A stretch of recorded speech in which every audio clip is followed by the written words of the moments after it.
Vamos caminhando para o fim da nossa série, né? Foi muito legal estar fazendo essa série. Faltam mais dois vídeos, se eu não me engano. E é muito legal porque é um conteúdo diferente, né, galera? Um conteúdo diferente que, pô, tá dando uns views legais, né? Como eu falo pra mim, quando já passa de 500 visualizações, tem vídeo chegando a 1000, já é uma coisa bem legal e bem engrandecedora pra mim. Então hoje vamos falar de Juventude e Palmeiras, né? Deixa eu tirar aqui o óculos para não ficar dando reflexo.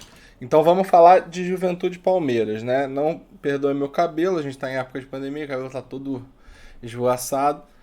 Mas vamos começar pelo Juventude, né? O Juventude subindo da Série B, é um time que jogou o Campeonato Gaúcho, até então estava médio, no finalzinho do Campeonato Gaúcho toma um revés ali, toma 4 gols do Inter, jogando bem, né? Diga-se de passagem, o, o Juventude não estava mal, mas acabou tomando aí uma goleada, né?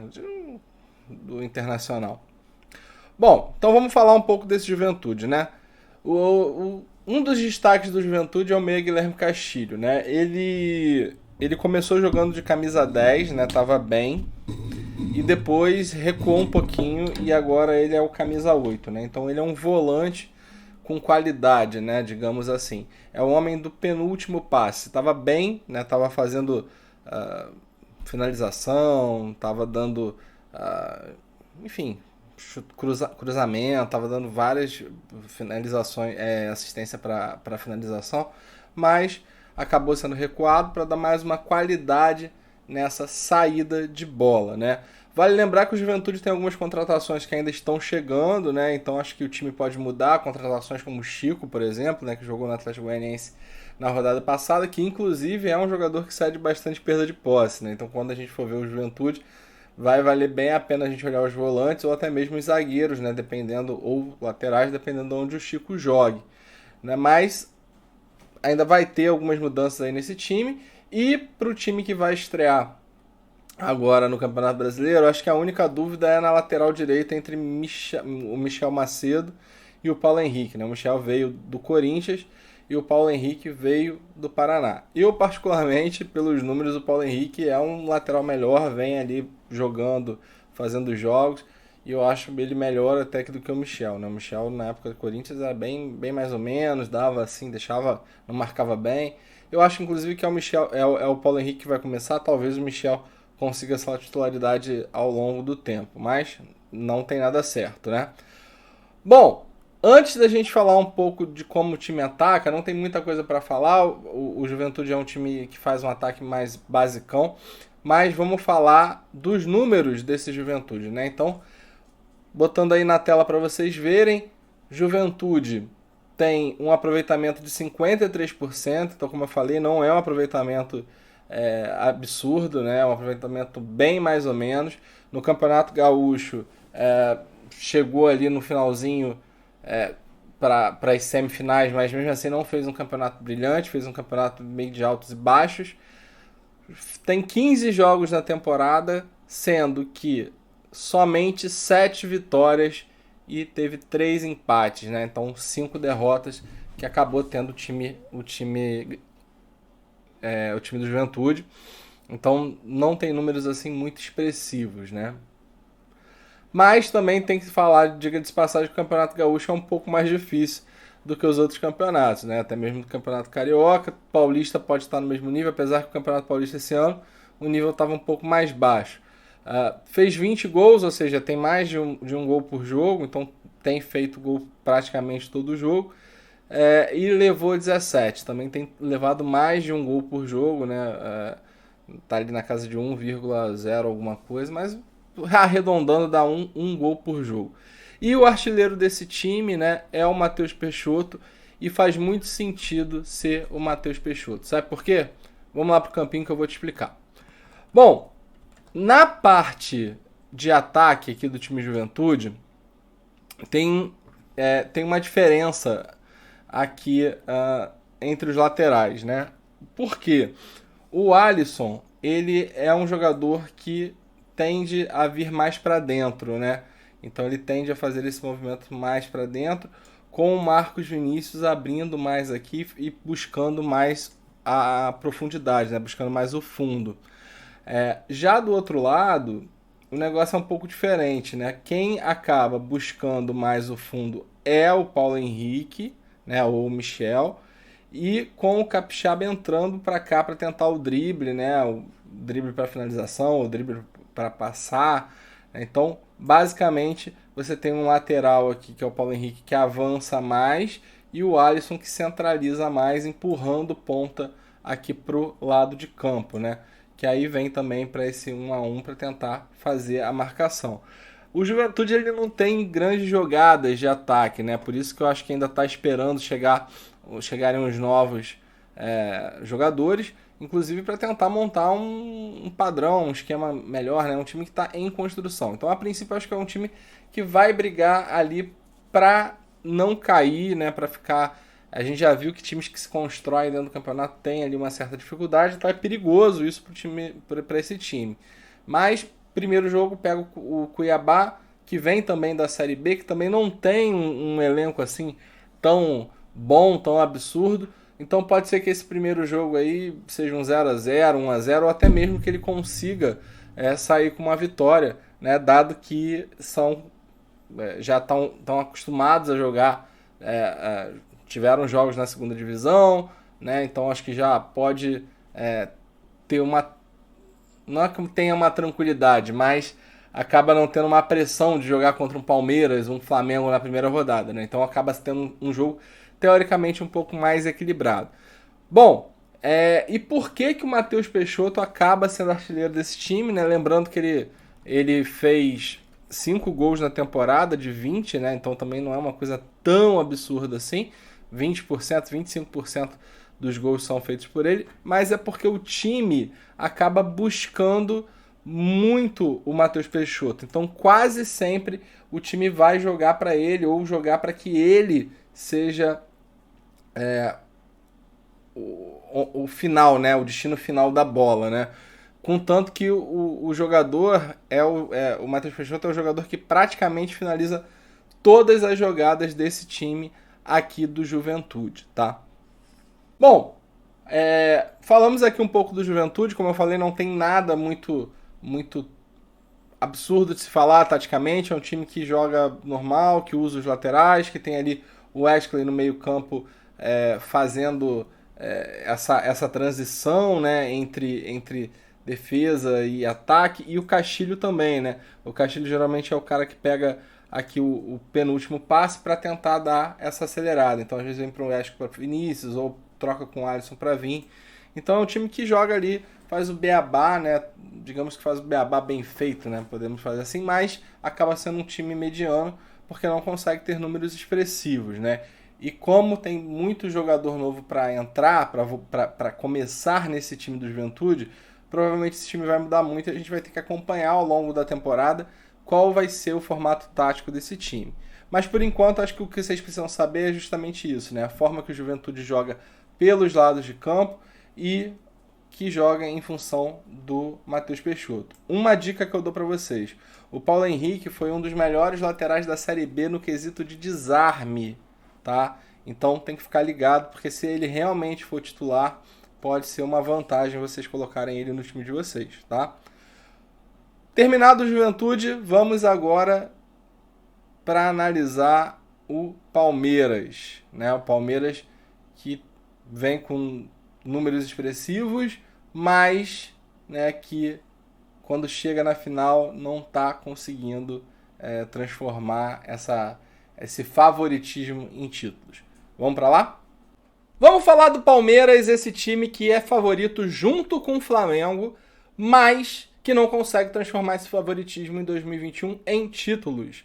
Ah, mas teve pouco. Teve um estadual que perdeu para o São Paulo, dois jogos bem equilibrados. São Paulo, inclusive, está muito bem esse ano, então foi realmente um jogo bastante parelho. E naquela supertaça lá com o Flamengo não conseguiu ganhar, mas fez um bom jogo, né? Isso não quer dizer muita coisa, né? Alguém tem que ganhar, alguém tem que perder, mas está chegando nas finais, mas não está conseguindo, né? Não conseguiu um título aí. Mas Libertadores está indo bem, já está classificado, tem um time que está muito organizado, um time que é sim favorito aí junto com o Flamengo. O time paulista, ele efetuou algumas mudanças no sistema defensivo, né? Isso é importante vocês entenderem de um ano para o outro, de uma temporada para outra. Qual que foi essa mudança? O time ele vem jogando com 3 zagueiros, né? E ano passado, que a gente estava acostumado a ver o Vinha e o Marcos Rocha jogando, hoje quem são os donos dessa posição são o Vitor Luiz e Mike, que ganharam a vaga e tem esse início de temporada aí junto com o Rony sendo destaque, né? Tanto o Rony quanto o Vitor Luiz e Mike vem sendo destaque desse time do Palmeiras. Não sei, o Rony mais destaque, talvez o Vitor Luiz e o Mike jogando bem, com assistências, com gols, sendo participativos na parte de ataque, né? Então, agarraram com unhas e dentes a oportunidade que tiveram e estão fazendo aí, correspondendo à confiança que o Abel depositou. Abel esse que vai para quase um ano de time, já conhece o time, já organizou, e você vê isso claramente na organização do time, que o time tem a cara do Abel Ferreira, né? Inclusive, fez mudanças no ataque e na defesa e fez mudanças também no ataque, mudando um pouco de posição o Luiz Adriano junto com o Rony. Mas, né, antes da gente falar de tudo isso, vamos falar dos números do Palmeiras que eu estou colocando aí na tela. Palmeiras tem um aproveitamento de 61% nessa temporada 2021. São, ao todo, 24 jogos. Desses 24 jogos, 3 vitórias, 5 empates, né? E somente 6 derrotas, né? Até um número expressivo. Lembrando que o Palmeiras ele vem rodando o elenco, né? Vem jogando com os dois times. Inclusive joga hoje, estou gravando esse vídeo no dia que o Palmeiras está jogando, joga hoje, né, com um time que não é considerado o titular. Um time que vem fazendo gols, né? Ao todo 40 gols feitos em 24 jogos, quase 2 gols feitos por jogo, mas que também vem levando gols, né? São 24 gols sofridos em 24 jogos, praticamente, né? Aliás, uma média de 1 gol por jogo. E como eu falei, o Rony é artilheiro desse time com 6 gols, né? Vem realmente se destacando o Rony. Mas por que o Rony vem se destacando? Aí a gente volta aqui pro campinho. Falando de Rony, eu vou começar com o Rony e depois eu falo um pouco dos laterais. O Luiz Adriano e o Rony estão muito bem, né? Estão bem entrosados e vamos dizer que nesse início aí de temporada parece que é o casamento perfeito. Por que é o casamento perfeito? A gente estava muito acostumado a ver o Luiz Adriano mais fixo na área. Nesse novo esquema aqui do Abel Ferreira, o Luiz Adriano ele volta um pouco mais, ele acaba recuando e acaba recebendo o passe que vem do meio campo, seja do Veiga, seja do Patrick de Paula, seja a hora do Felipe Melo, né? Então recebe esse passe de meio campo de costas aqui e ele acaba fazendo o apoio para o Rony. Rony esse que está focado em atacar a última linha de adversário. Então ele joga no limite, né, aqui dessa linha, esperando um passe do Luiz Adriano para fazer esse facão, né? Então muitas das vezes ele tá aqui, ó, corta ou vem inteiro, mas fazendo esse facão aqui meio que na diagonal.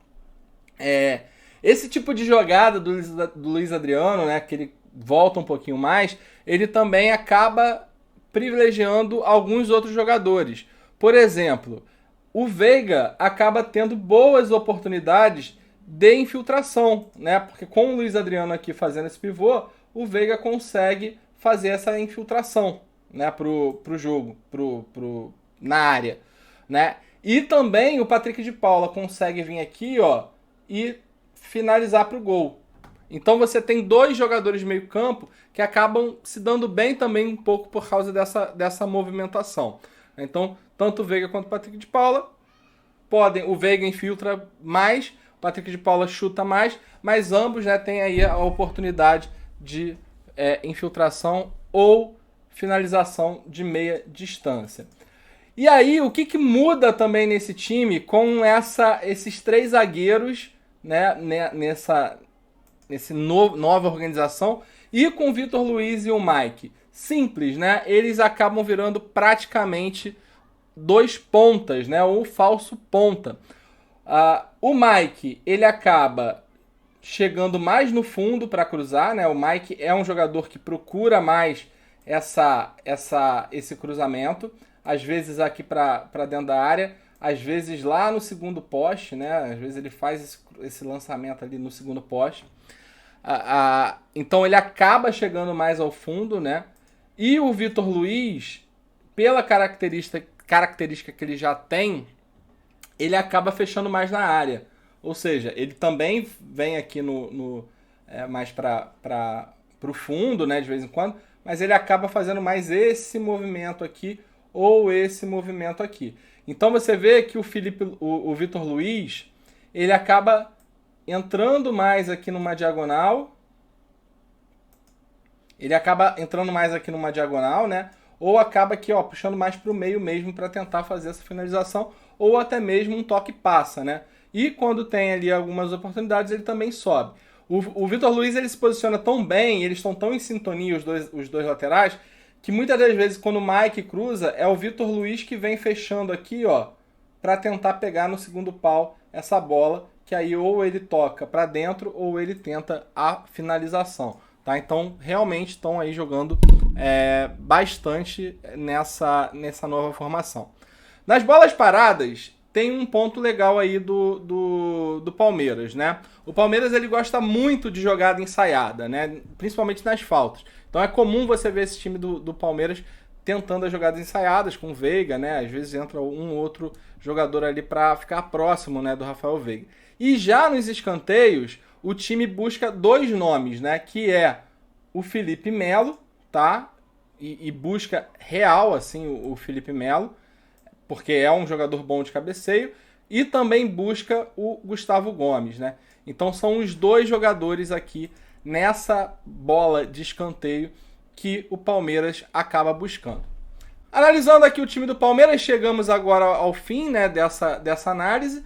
Time favorito, time jogando bem, bem organizado. Essa linha de 3 de zagueiro, ela, apesar do Palmeiras estar levando em média um gol por jogo, muitos jogos o Palmeiras não levou gol, e privilegia demais os laterais. Então, quando a gente enxergar o Palmeiras pegando um adversário que tem uma fraqueza na marcação lateral, tanto o Vitor Luiz quanto o Mike podem ser bons nomes para a gente escalar no nosso time. Primeiro jogo, complicado. Pega um Flamengo, e Palmeiras e Flamengo, não sei se vale a pena arriscar, colocar alguém ali muito mais por causa da valorização, com certeza, mas vai ser um jogo bonito de se ver, né? Porque já criou-se aí uma rixa entre os dois times que já são apontados como favoritos aí para o título da temporada 2021. Se você chegou até aqui, clica aqui no like, clica em compartilhar, se inscreve no canal, ativa o sininho, faz tudo isso aí que tem que fazer, né? Como eu falei, eu não sou um exímio youtuber, mas faz tudo isso que tem que fazer para ajudar a gente a continuar nessa série. E agora faltam mais 2 vídeos, né? Como eu falei, que vão ser lançados. Hoje a gente está lançando esse vídeo, tá subindo hoje, não sei a hora. E amanhã, ao que tudo indica, vamos lançar mais esses 2 vídeos para terminar a nossa série. Um abraço e agradeço demais você aqui assistindo o meu conteúdo.